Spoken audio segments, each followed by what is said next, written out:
Namaskar. A special remedy for marriageable man and woman who wants to get married.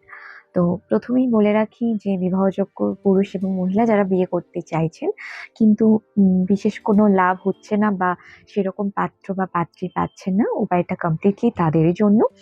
তো definitely যেটা করতে পারেন, প্রথমেই বলি কি, একটা গৌরীশঙ্কর রুদ্রাক্ষ ধারণ করবেন, তাও এবার হলুদ সুতোতে বেঁধে। হলুদ সুতো দেওয়া যদি গৌরীশঙ্কর রুদ্রাক্ষ প্রপারলি অভিমন্ত্রিত করা বা শোধন করা হয়, তো সেটা বিশেষভাবে ফলদায়ী।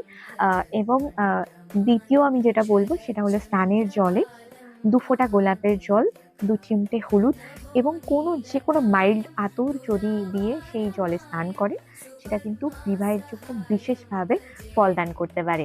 এবং ৩ নম্বর যেটা, তুলসী গাছের গোড়ায় যদি কেশর মিশ্রিত জল দান করেন, তাও আবার বৃহস্পতিবার। এই ৩ টে উপায় কিন্তু ভীষণ রকম ফলদায়ী এবং বিবাহযোগ্য পুরুষ এবং মহিলাদের জন্য কিন্তু ভীষণ প্রয়োজনীয় একটা রেমেডি। তো ৩ টে করে দেখুন, অবশ্যই ফল পাবেন। হর হর মহাদেব।